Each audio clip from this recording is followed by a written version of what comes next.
I reckon that of all of the royals, let's be honest, William is probably the one that if they wanted to put somebody forward to rebut, if they wanted somebody to put forward to deal with all of those things that Harry has said, well, William would be able to do it, would be able to speak from the heart, would be able to confirm or reject whatever the House of Windsor wants. And obviously it's some time before he would ascend to the throne. So you'd think, well, kind of get that out of the way before we get to the coronation in March, and then sort of the Harry question has been dealt with. Yeah, look, I don't think there's even any particular need for anyone to come out and rebut things at the moment. I think that the approach they've taken so far is the right one. There's a danger with this situation that someone will always have to have the last word.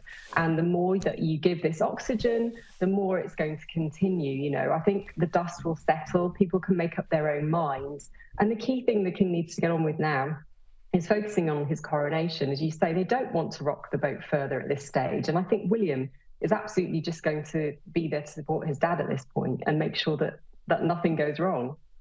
I'm still not entirely sure how a dog bowl can cut somebody on the back, but anyway, the physics of all of that seemed a little bit odd, and maybe there's a certain dog bowl in the royal household that's a lot more aggressive than any of the ones that you and I have seen.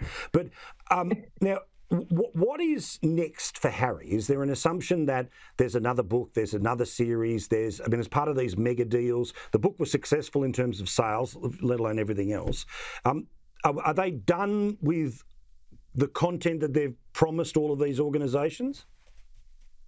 Well, my understanding is that they have lots of plans, but they're all about looking forward now. And what they want to do is focus on what they actually, do very well, and that's the charity work and the philanthropy. And they, in fact, released the Archwell Impact Report overnight that said that the foundation they've launched has raised $13 million. It specifies where this money has gone. Or where it's been donated so far. So I think that's what people want to see again. They want to see them behind these causes that they have been able to shed such a great spotlight on. And it's more about looking out and looking ahead now rather than looking back and looking inwards and focusing so much on themselves. And I think people are ready for that right now to move forward. Now, again, we're sort of getting to the tail end of things, but there's I think, a creepy thing here that Harry apparently fears for Charlotte ending up in the spare role that, of course, he had to go through. But the idea of this does seem, well, frankly, a little bit, I'd say creepy, because we're talking about a little kid at the moment, and we don't know what role his parents will have for her when they ascend to the throne. But what do you think of Harry having a public view on his niece? Well, look, he's entitled to have whatever views he wants. He has that lived experience. But at the same time, I would put you at Princess Anne. She's the ultimate spare who has made things work.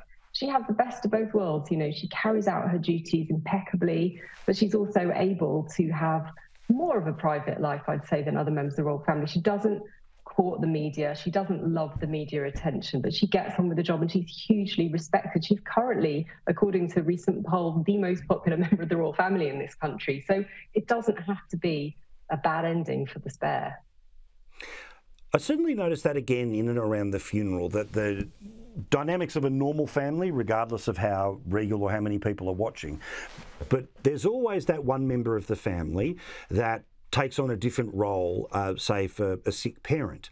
And the fact that Anne was by her side all the way through, was at Balmoral, obviously accompanying her casket all the way through, I thought was a lovely reminder of the quality of this person, but also some of the basic humanity that works inside any family, even one as closely paid attention to as this. And then, of course, there's brothers who either fight over dog bowls, or in this case, one is the king, one will never be. One has got one heck of a lot of, scandal around him, and King Charles has told Andrew that he's not allowed to stay in Buckingham Palace anymore. Yeah, look, I think, since he stepped back from royal duties, he's no longer a working member of the royal family. It absolutely makes sense that he no longer has an office there. Why would he need it at this point? And he has this 31-room royal lodge to expand to do everything he wants within, and he has that as a grace and favour property. He doesn't need the apartment in Buckingham Palace, and I think it sends out a clear symbolism as well that this isn't how we operate anymore. These things are over. The king's moving in. He's making changes. Aside from everything else, obviously the palace is still undergoing major renovation works. It's going to be ongoing for another 5 years, and not many people are working inside it at all at the moment.